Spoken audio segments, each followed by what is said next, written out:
Depois de muitos cultos, o Pietro já sabe a hora que a mãe desce do altar, né? Né? Já sabia que você ia descer. Aleluia! Né, Pedro? Por isso que é bom trazer os filhos à igreja, porque não é só isso que eles estão aprendendo. Eles estão aprendendo outras coisas que vocês nem imaginam, né? O quanto isso é importante para a vida deles. O quanto é importante para o futuro deles. A Bíblia diz: ensina a criança no caminho que deve andar, e ainda quando for velho, não se desviará dele. É isso aí. Feliz o pai e a mãe que reconhecem: não vou dar conta, não dou conta, eu preciso de Deus para me ajudar a educar meus filhos. E vir à igreja é uma forma de você declarar essa dependência, né? Não quer dizer que resolve, mas já é um sinal de dependência, porque a igreja não faz tudo, a igreja só é um lugar onde Deus se manifesta e milagres podem acontecer. Mas eu também digo que nossas casas precisam também reproduzir a presença de Deus que nós temos aqui, para que aqui combine com lá e lá combine com aqui, né? Então, nossos lares precisam ser o lugar onde os nossos filhos vejam Deus. E quando chegar aqui, eles não estranham, porque já é a mesma coisa, é o mesmo Espírito, são as mesmas regras, é a mesma forma de pensar. Então, ele vai se acostumando com a presença de Deus. Eu me lembro, quando eu fui trabalhar bem longe dos meus pais, aproximadamente uns de 200 a 300 quilômetros, eu tinha uma época na minha vida que eu não queria ir à igreja, porque eu estava bem, né? Não tinha pai e mãe no pé, não tinha ninguém no meu pé para me levar para a igreja, né? Estava bem friozinho espiritualmente. Eu me lembro de um dia eu estava voltando para casa e eu senti o vazio, né? O vazio. Porque quando uma pessoa não tem Jesus e ela não vai à igreja, ela começa a sentir o vazio. O vazio que era preenchido quando eu estava nesse ambiente. Quando eu estava nesse ambiente, esse vazio era preenchido pela presença de Deus, porque a bênção vinha do Pai para o Filho. E quando eu deixei de vir à igreja, eu senti o vazio e fiquei muito feliz que recebi um convite para trabalhar numa cidade onde tinha uma igreja da denominação do meu pai, da Presbiteriana Renovada, e eu conheci a igreja e falei assim: lá eu vou ir à igreja, não vai ser igual aqui que não tenho a minha igreja aqui, né? Era uma desculpa esfarrapada que podia ter ido em outra igreja, né? Mas quando a pessoa não está bem, ela arranja desculpas para não estar no ambiente onde Deus está, né? E então fica aí essa mensagem: nada substitui esse ambiente, nada. Mas eu posso ouvir o culto pela internet. Deus pode falar na internet para você, mas não é igual, não é igual. Por motivo de enfermidade, uma benção isso aí, gente. Você não perde culto, né? Fiquei enfermo aí uma semana de molho em casa, né? Não foi dessa vez que Deus quis me levar, glória a Deus, aleluia, né? Peguei Covid pela segunda vez, e Deus foi fiel de novo, né? E posso dizer que curti o culto pelo YouTube, né? Uma bênção, fui quebrantado, o culto e ceia foi uma bênção, né? Isso é uma bênção, né? A Rosângela trouxe uma palavra de Deus aqui, foi muito gostoso. Chorei em casa também, desculpa, o chorou aqui também, eu chorei em casa, né? E desidratei em casa, foi uma bênção. Mas são exceções para mim, porque quando eu estou saudável, eu quero estar aqui, né?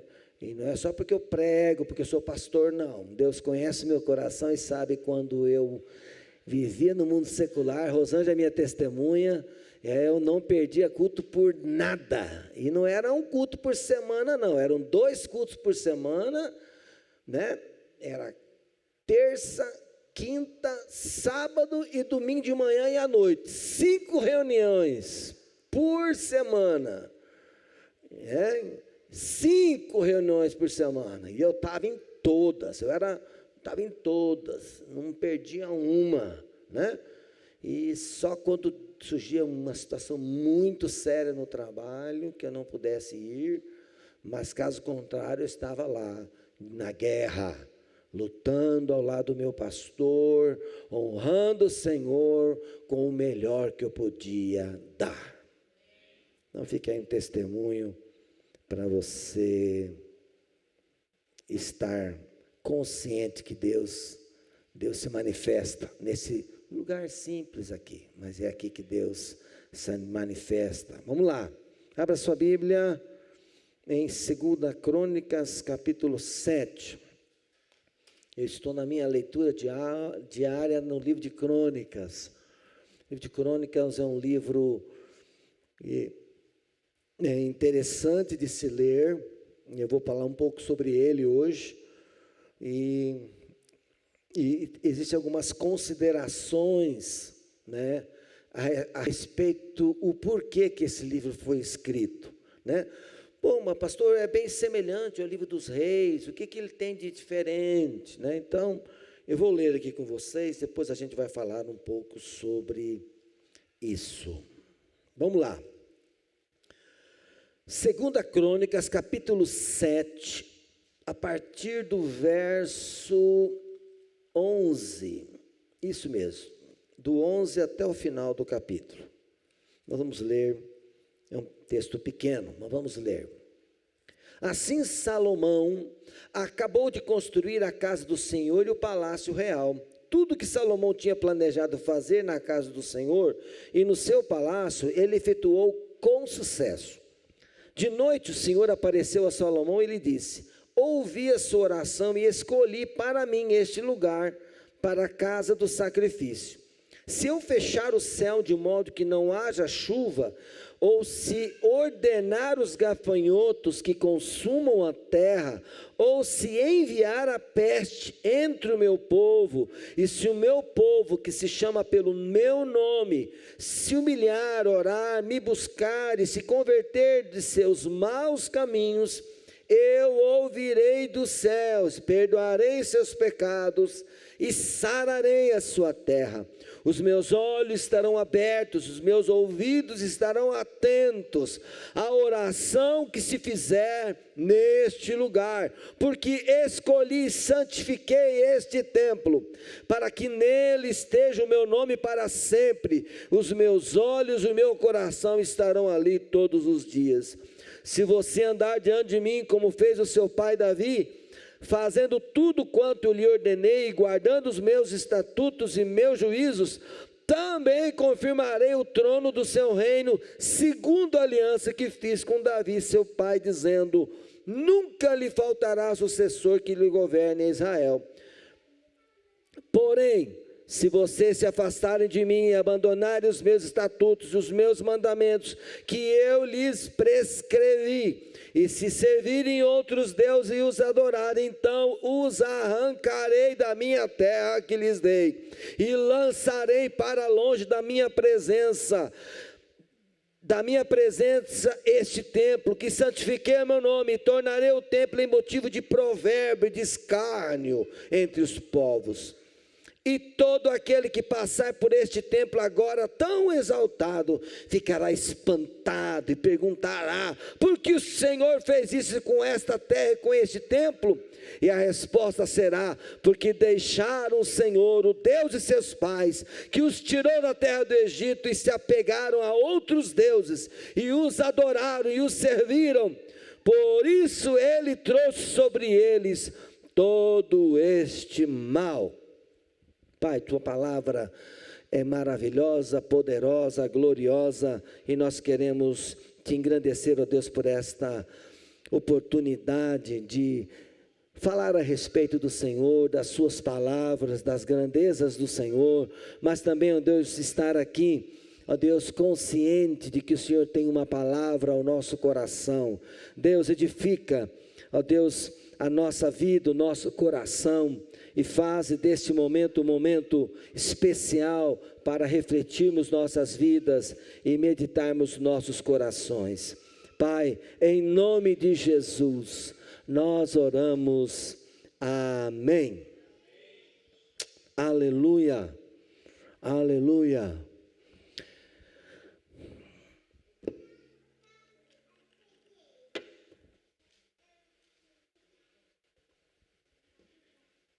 Uma pergunta aqui para a gente refletir.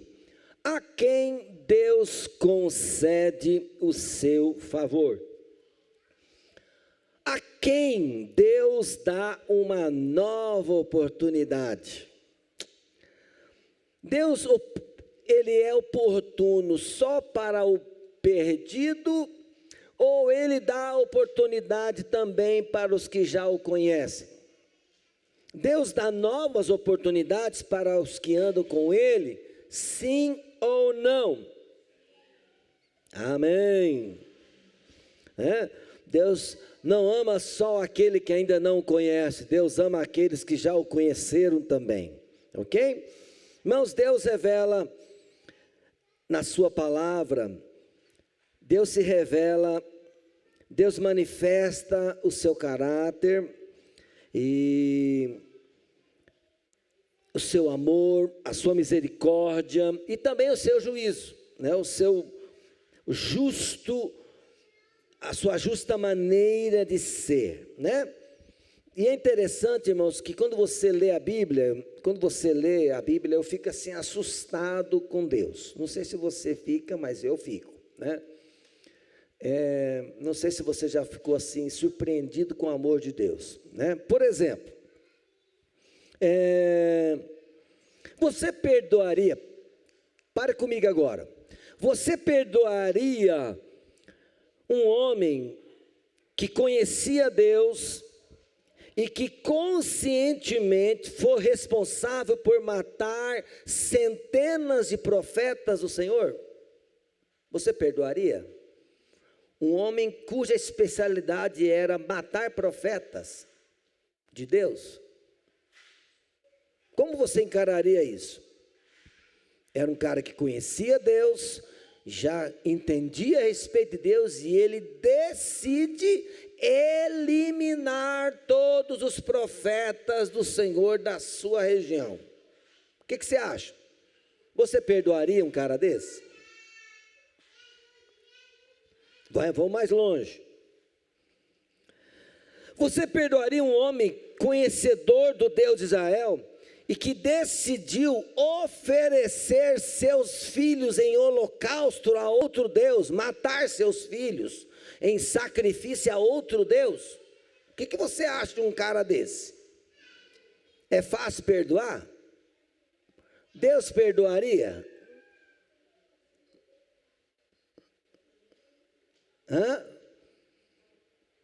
Deus perdoaria um cara desse, que mata os próprios filhos e oferece em sacrifício a um Deus que não é o Deus de Israel, um Deus que não pede filhos? Vamos lá. O que você acha de um homem que levanta, mas eu te conto aqui, que um cara que é membro da igreja, chega aqui, ele levanta um altar para Ogum aqui dentro, trazendo para os nossos dias. Esse lugar aqui foi consagrado para quem? Para Jesus, para o Pai Celeste, para o Espírito Santo. Ele vem aqui e levanta um altar para um Deus estranho, e ali sacrifica seu próprio filho como oferta para esse espírito, esse Deus pagão. Deus perdoaria um cara assim? Não, o duro que perdoou todos esses da lista que eu falei aqui. E confesso que eu fico intrigado com um amor tão grande. Eu fico intrigado. E aí, uma das coisas que me veio à mente, e que é muito importante para a gente, Tem pecados que eu fico sabendo, coisas que acontecem hoje em dia, que me dou o direito de nem citar. Sabe aquele pecado que dá vontade de você pegar alguém fazendo, dá vontade de matar o cara? Ou a cabra?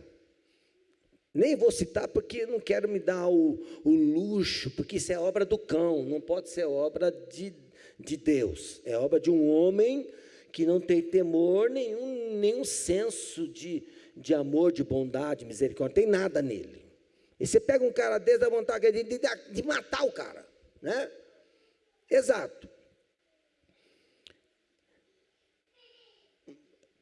Eu poderia perder o equilíbrio e até matar essa pessoa, ser preso por ter feito uma maldade contra uma pessoa que fez um mal como esse.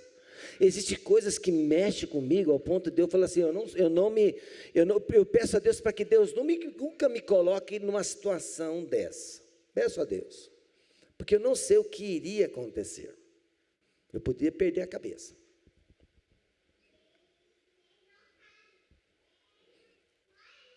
Se esse cara se arrepender, Deus vai lá e perdoa ele, e o pior, vai estar lá comigo, com você na eternidade. Eu duro que vou ter que estar lá no céu, vou lembrar daquilo, vou falar assim, Deus é grande. E vou falar para o cara assim, olhar bem no olho, assim, Deus é grande, cara, te salvou, porque fosse por mim, se fosse a minha régua, ele não entraria. E aí Deus falou assim, exato, Lael, o problema seu é a sua régua. Você sabia que a sua régua de justiça, porque nós temos a nossa, não temos? Algumas coisas nós somos sine qua non, não tem jeito. Outras a gente é mais, não, isso aí tem perdão, né? E tem outros que a gente acostumou até, né? Tem alguns pecados que a gente acostuma, mas se não é Deus ir lá e a gente continua fazendo e não acha nenhum problema. Nem tem mais consciência. A Bíblia fala de pessoas que cauterizam a consciência com coisas erradas. Uma mentirinha aqui, falar mal do irmão ali, né? E não quero sentar perto daquele irmão lá porque ele tem esse defeito. Aquele irmão, ela fez uma coisa que eu não gostei, eu não quero olhar para a cara dele. E aí sim vai, e assim vai. Cada um tem a sua reguinha. E eu vou dizer para você, Deus não tem compromisso com a sua régua. Sua régua de justiça, sua régua de retidão não bate com a de Deus. Deus, Ele, tanto no Antigo Testamento quanto no Novo Testamento, irmãos, Ele é o mesmo. Ele é o mesmo. É o mesmo Deus de amor, o mesmo Deus de graça, que em vez em quando também Ele trabalha, Ele traz algum trabalho na vida daqueles que fazem coisas erradas, e Ele não quer perder. Mas até a disciplina de Deus é feita com amor. A nossa nem sempre vem regada com amor. Nem sempre. A gente não tem esse equilíbrio que Deus tem no seu caráter. Nós vamos até um ponto, chega uma hora, alguém começa a prejudicar a gente, falar mal da gente, a gente começa, né, vai enchendo, mas não da graça de Deus, não do fluir de Deus, ele vai enchendo de outra coisa. E a reação, se o cara vir falar na sua frente, pastor, eu não me garanto. Se o fulano vier falar comigo, eu vou falar umas tantas para ele. Imagina se Deus viesse, toda vez que você errasse, Deus desse uma correção para você na frente do seu irmão. Imagina se Deus fosse assim. Tipo assim, Lael, você fez feio. E na frente dos irmãos assim, imagina. Como é que você ficaria? Envergonhado. Eu vou ter que trocar de igreja, porque depois daquela não apareço mais lá. Deus me, né? Mas Deus é tão maravilhoso, tão bondoso, tão amoroso, tão longânimo, que Ele Ele vai tolerando nossas mazelas. Diga para o seu vizinho: Deus é longânimo. Deus tem paciência. Diga assim: Ele suporta você. É isso mesmo, Deus suporta na longanimidade dele. Sabe o que é a longanimidade de Deus? Ele é assim, ó, se você erra, Deus vai dar um juízo sobre aquilo lá. Mas Deus fala assim: mas vamos esperar mais um pouquinho, vamos ver se cai a ficha. Deixa eu falar com ele, deixa eu lá um profeta. Vai lá, quem sabe hoje lá com o pastor Lael pregando, né? Quem sabe ele se arrepende e muda de posição e abre mão da régua dele. Você sabia que muitos dos nossos problemas não são resolvidos por causa que nós não usamos de misericórdia para com aquele que nos fere? A Bíblia diz que a misericórdia de Deus, ela se volta para aquele que costuma ser misericordioso. A misericórdia de Deus funciona na vida daquele que o coração é exercitado na misericórdia. É o cara que está com um coração grande todo dia, pronto para cima dele: amém, Deus está perdoado, né? E vem outra paulada: amém, Deus está perdoado. Eu não estou ainda nesse nível, mas eu estou tentando chegar lá, entendeu, irmãos? Né? E não na minha força, na graça de Deus, porque a minha já ficou lá atrás na primeira. A primeira vez que faz alguém mal para mim, para você, você já chegou no seu limite. Você vai precisar do Pai Nosso, que estás no céu, perdoa as nossas dívidas, assim como nós perdoamos aqueles que têm dívida, que têm nos ofendido, etc, etc, etc. O texto que nós lemos fala de uma época muito triste da história de Israel. Quando você lê o livro de Crônicas, e eu estou lendo o livro de Crônicas, observando o contexto dele. Que época é essa em que esse livro foi escrito? Provavelmente ele foi escrito por um sacerdote, por um levita, né, que auxiliava no templo. Para quem não sabe, Israel já tinha voltado ao cativeiro, já estava ali na cidade de Jerusalém, alguns espalhados em algumas cidades menores. Aquela região já havia sido povoada por outros povos, não era só judeu de nascimento, tinha várias misturas, gente de tudo que é religião, deuses pagãos espalhados para tudo que é lado. E o pior, quando eles voltaram para Jerusalém, eles não voltaram para ser uma nação independente. Eles voltaram ainda sob o domínio do Império Persa. E para que o irmão saiba, quando acabou o persa, veio o que? O grego. E depois de um período pequenininho, que eles conseguiram brigar lá, levantar as asinhas, veio o Império Romano e acabou com tudo. E outra, tem uma notícia: nunca mais Israel se tornou uma nação independente, habitada a sua maioria por judeus, como agora em 1948, que foi restaurado como nação. Desde 586 a.C. até 1948, a nação de Israel sempre foi uma região povoada por vários povos, várias colonizações. Depois vieram os árabes, né, e os muçulmanos, e perseguiam os judeus. Irmãos, era terrível, terrível. Quando os levitas escreveram o livro de Crônicas, o que estava acontecendo? O povo tinha voltado do cativeiro, o templo foi construído a duras penas. Amém, gente? A duras penas. Eu não sei exatamente se o templo já tinha sido construído, ou reformado, ou reconstruído, que foi reconstruído por Esdras. Mas não era o mesmo templo, não tinha a mesma beleza, o povo também não tinha o mesmo ânimo de louvar a Deus. Se vocês verem os livros que foram escritos, Ageu e Abacuque, que foram escritos por um povo que está em Jerusalém, mas é um povo desligado, um povo que não tem mais interesse nas coisas espirituais, um povo que está sob o domínio medo-persa, tem que pagar impostos, e está meio desanimado com Deus, desanimado de ir na igreja, igual hoje. Você pensa que hoje é diferente? É o mesmo efeito que a pandemia deu em muita gente, que antes pessoas não faltavam nos cultos. Hoje, se vier uma vez por mês, está ótimo. E olha lá. E qualquer motivo é motivo para não vir.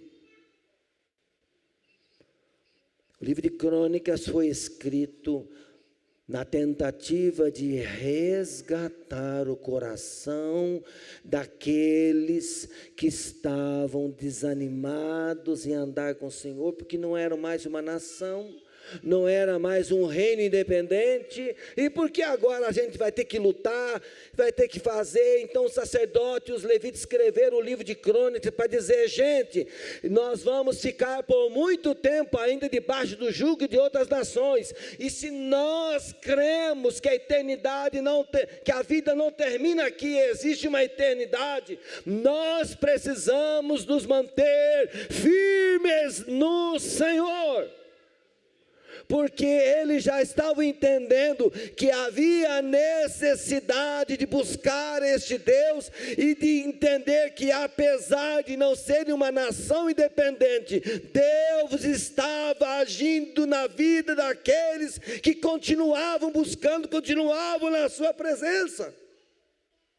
Temos a história de Daniel, Sadraque, Mesaque e Abednego, que estavam na Babilônia, mas Deus desceu na Babilônia e manifestou a glória dele na vida dos 4. Temos Ezequiel.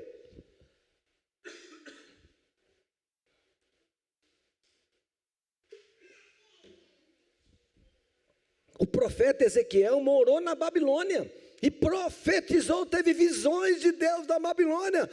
Deus não se cala quando as coisas não vão bem.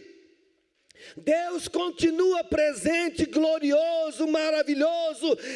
Ele deseja envolver as pessoas, encher as pessoas com o seu espírito. O problema é que nós, mas não é a mesma coisa, não é como antigamente, né? Aquelas pessoas que ficam só lembrando, naquela época que era bom. Não, meu irmão, aquela época já foi, e agora você precisa tornar esta época a melhor época da sua vida. Você precisa transformar esse tempo, o seu coração, antes que venham os maus dias. Porque se está ruim e você não está aquecendo o seu coração, você não está tornando o seu coração fervoroso, não está apaixonado por Deus, não está desejoso por Deus, meu irmão, o que será de você? O que será de seus filhos? O que será da sua descendência? E essa era a preocupação daqueles escritores. Gente, nós estamos sob o domínio de um outro império, mas nós vamos vencer, porque aqueles que buscam a Deus, Deus prospera. Aqueles que andam com Deus, Deus atende. Aqueles que se voltam para Deus, Deus continua fazendo milagres. E foi isso que eles pegaram as partes mais edificantes de Samuel, de Reis, e trouxeram para o livro de Crônicas, e trouxeram algumas coisas que não tinha lá, e que estava registrado em outros lugares, e escreveram, pegaram o melhor da vida daqueles que buscavam a Deus, e que Deus abençoava, e também a história daqueles homens que se desviaram de Deus, e que Deus tratou com castigo, com disciplina, para trazer de volta esses que estavam se desviando. É interessante que isso aqui foi escrito, irmãos, quando eles escreveram esse texto aqui, já tinha sido destruído o templo de Salomão. Então, quando ele fala aqui para Salomão, verso número 8, não, verso 17, verso 17, coloca lá. Se você andar diante de mim, como fez o seu pai Davi, ser você. O que é ser?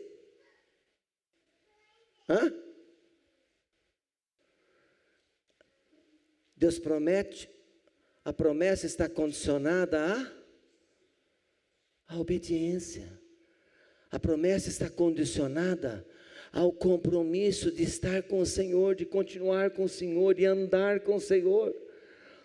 A promessa está condicionada a nós aceitarmos o nosso compromisso, mantermos na aliança. Olha lá, se você andar diante de mim, como fez seu pai, fazendo segundo tudo o que ordenei, guardando os meus juízos, os meus estatutos, verso 18. Também confirmarei, se obedecer, confirmarei o teu trono, segundo o quê? Uma aliança. Deus tinha uma aliança com Davi. Segundo a aliança que fiz com Davi, seu pai, dizendo, nunca lhe faltará sucessor que governe Israel. O que aconteceu com Salomão? Salomão foi lá e construiu altares dentro do templo. Fez altares para outros deuses, porque as mulheres com quem ele casou eram mulheres de outros povos. Sabe quando você casa, antigamente tinha esse casamento que faz aliança. Eu caso com a filha do faraó, e aí o Egito fica em paz comigo. Aí eu caso com a filha lá, a filha de Sidom, e aí ela não vai me brigar comigo. E aí o que ele fez? A cada mulher que tinha, ia lá, fez um altar para o seu Deus, e que Salomão fez? Cultuou esses deuses na sua velhice. E se perdeu. E se contaminou. E logo depois da morte dele, o reino se dividiu. O reino que era de 12 tribos, 10 para um lado e 2 tribos para o outro. Salomão governou 12 tribos. O filho dele ficou apenas com 2. Por quê? Porque Salomão não foi fiel. Não quis andar.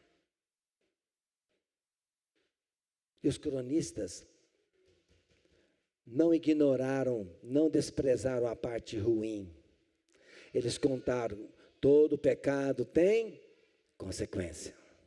Toda desobediência traz consigo consequências. E nós temos que o quê? Nos arrepender e voltar para o Senhor. Diga, eu preciso retornar para a presença de Deus. Irmãos, vou fazer uma pergunta aqui. O reino de Deus, a gente olha, o reino de Deus só começou com Jesus?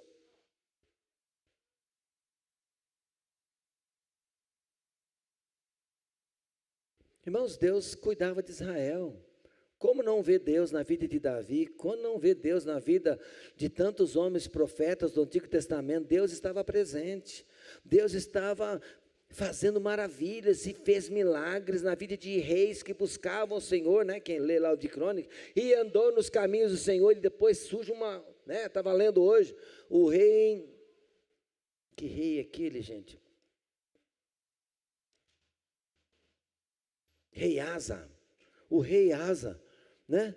Tinha um exército muito grande até, e aí surge uma guerra, ele vence a primeira guerra, né? Aí vem um exército inimigo com 1 milhão de soldados, ele não tinha meio milhão, gente, e foi lutar com um exército de 1 milhão, e o cara fez uma oração, Deus, se o Senhor não fizer, a gente vai perecer. Gente, Deus agiu de tal maneira, que conta a história no livro de Crônicas, que não ficou um soldado inimigo vivo. Sabe que é 1 milhão de pessoas que foram mortas, porque ousaram tentar atacar um reino, cujo rei andava com um Deus. Andava com Deus. Está aqui no livro de Crônicas. E você vai vendo, aqueles que andam com Deus, Deus faz milagres, faz sobrenaturais, coisas tremendas, coisas gloriosas. Por quê? Irmãos, Deus quer se manifestar na vida daqueles que andam na sua presença. Meu irmão, ande na presença de Deus. Olha o que a Bíblia diz, vê o 7, né? o caminho para a reconciliação, aí, o caminho para a reconciliação, existe um caminho lindo aqui, isso aqui não está em Reis, não está em Reis, e Deus falou, 7,14,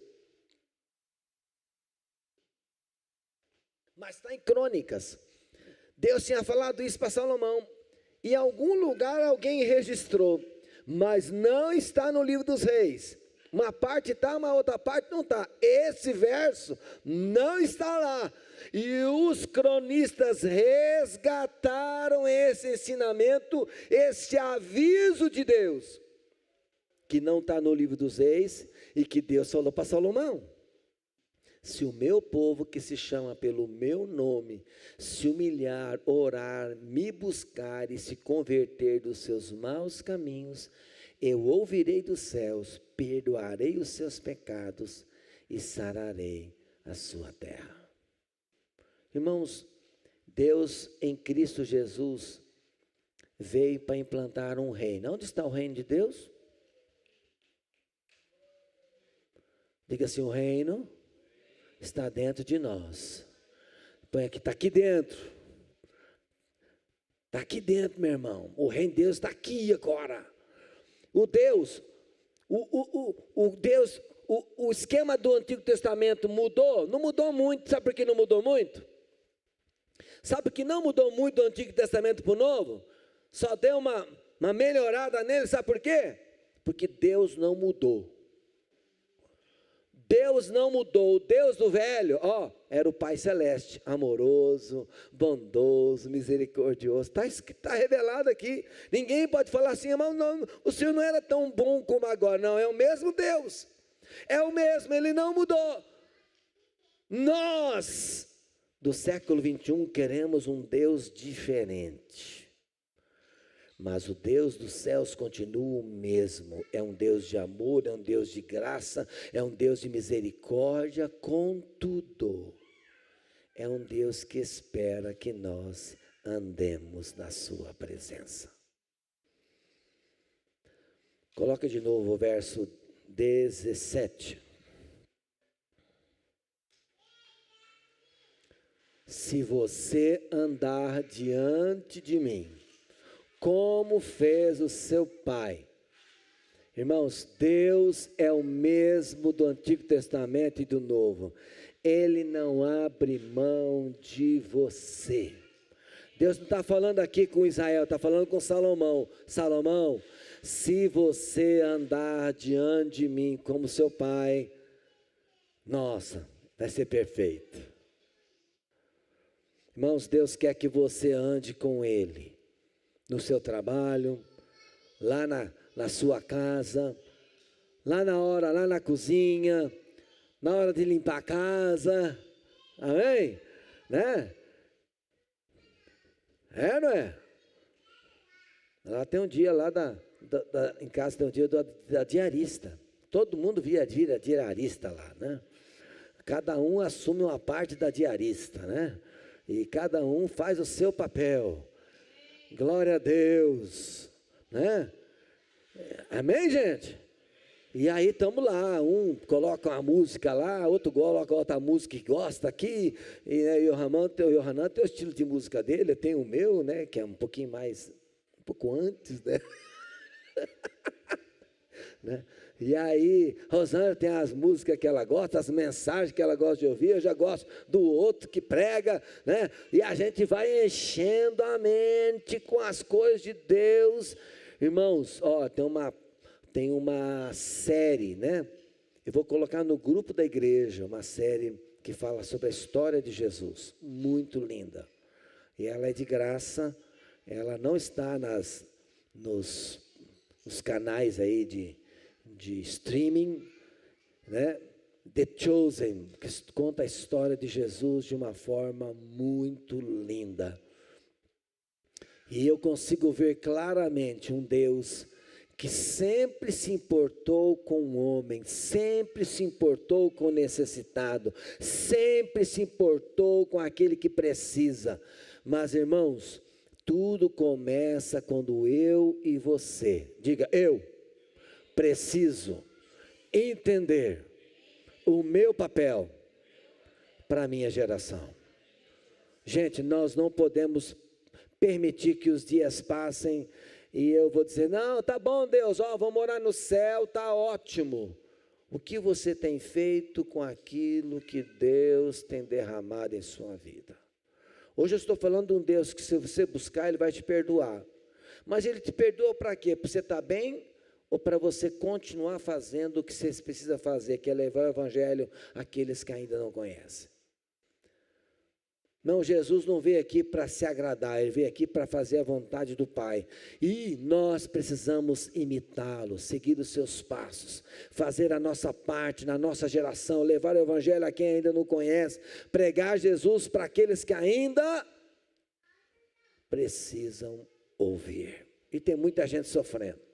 Tem muita gente sofrendo na minha cidade, né? Lá na sua, Rodrigo, né? Na sua, né? Cambé, na sua lá, quase Biporã, né? Deus quer continuar usando pessoas, e quando Ele mandou seu filho, o que o filho dele fez? Ele foi atrás das pessoas que precisavam, permitiu ser dirigido por Deus e ir em direção daqueles que ainda precisavam de um milagre e da mão forte do Senhor. Pessoas perdidas, pessoas que estavam sem pastor, sem direção. De repente chega Jesus e mostra o caminho de volta para Deus. Eu e você somos as pessoas que Deus quer usar para levar as pessoas de volta para Deus. E nós precisamos estar andando, né? Davi era um cara que ele desejava que Deus fosse conhecido em todas as nações. Em todas as nações. Não queria só Deus para Israel, não. Ele queria que todas as nações, até mesmo os inimigos dele, conhecessem o seu Deus.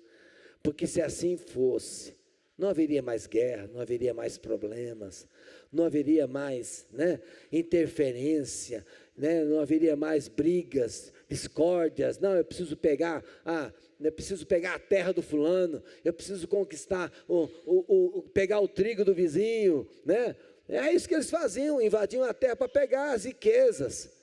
Nós não precisamos, irmão, nós servimos um Deus que nos dá tudo o que precisamos, para que nós tenhamos paz e ousadia para levar o Evangelho àqueles que ainda não o conhecem. Fique de pé.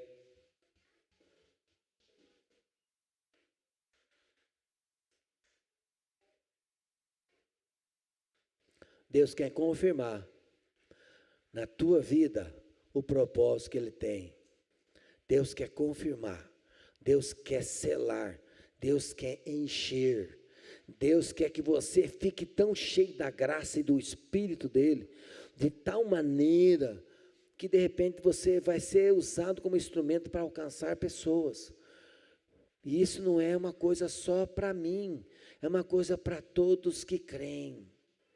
Ide por todo mundo, pregai o Evangelho. Quem crer e for batizado será salvo. Esse é o nosso papel, levar a mensagem de salvação. Feche seus olhos. Como está seu coração? Como está a sua mente? Como está o seu ministério?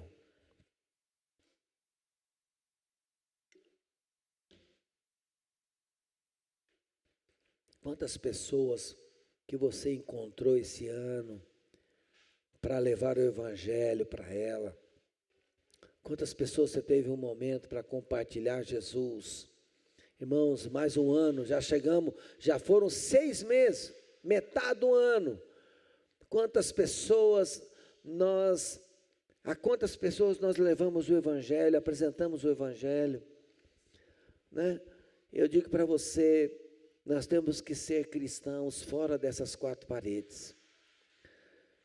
Irmãos, Jesus, ele tinha uma coisa que eu gosto muito, ele parece que ele já sabia que no outro dia ele ia encontrar alguém. Irmãos, nós temos que aprender que Deus também tem planos conosco. Deus tem sonhos conosco, Deus tem propósitos conosco, Deus tem desejos conosco, Deus tem pessoas para nós tocarmos no nome dEle. E tudo começa quando você diz: Deus, estou à disposição, eu quero, eu desejo. É você sair de casa: Deus, me usa hoje. Quem será a pessoa que o Senhor vai me dar a oportunidade hoje? Eu quero levar o Evangelho a alguém hoje. Pai, no nome de Jesus, Pai, a Tua palavra, ela é rica em mostrar, ó Deus, que nós nada somos, que nós nada temos. Pai, em nome de Jesus, glorifica o Teu nome, ó Deus, na vida do Teu povo, glorifica o Teu nome na vida da Tua igreja, glorifica o Teu nome na vida de cada irmão que está aqui hoje, dos irmãos que estão na internet, ó Deus, na web, estão ouvindo este culto, ó Deus, através da transmissão pela internet. Pai, que haja consciência, que haja compromisso, ó Deus, desperta em nós, ó Deus, o desejo de levar o Teu reino àqueles que ainda não o conhecem. Pai, em nome de Jesus, reina, a começar em nós, para que o Senhor possa realizar em nós e através de nós a sua vontade, assim como Jesus não veio para fazer a sua vontade, mas a vontade do seu Pai. Nós também estamos aqui para fazer a vontade do Senhor, a vontade do nosso Pai Celeste, a vontade do nosso Salvador, a vontade do Espírito de Deus. Pai, em nome de Jesus, quebra a resistência, quebra, Senhor, a passividade, dá-nos ousadia, dá-nos unção, dá-nos graça, Deus, em nome de Jesus. Desperta, ó Deus, desperta-nos para aqueles que ainda não Te conhecem, que precisam ter um encontro genuíno com o Senhor. Usa-nos como instrumentos em favor daqueles que precisam receber o toque do Senhor. Em nome de Jesus nós oramos. Amém. Amém, amém, amém. Você que está na internet, Deus te abençoe, né? E que você possa andar diante do Senhor em retidão, em obediência, procurando conhecer cada dia a vontade do Senhor. Amém? Até domingo às 10 horas teremos nosso culto aqui. Eu gostaria que você viesse, pois Deus tem uma palavra especial ao seu coração. Deus te abençoe em nome de Jesus. Amém? Você que está aqui, vem à frente, nós vamos ter mais um momento.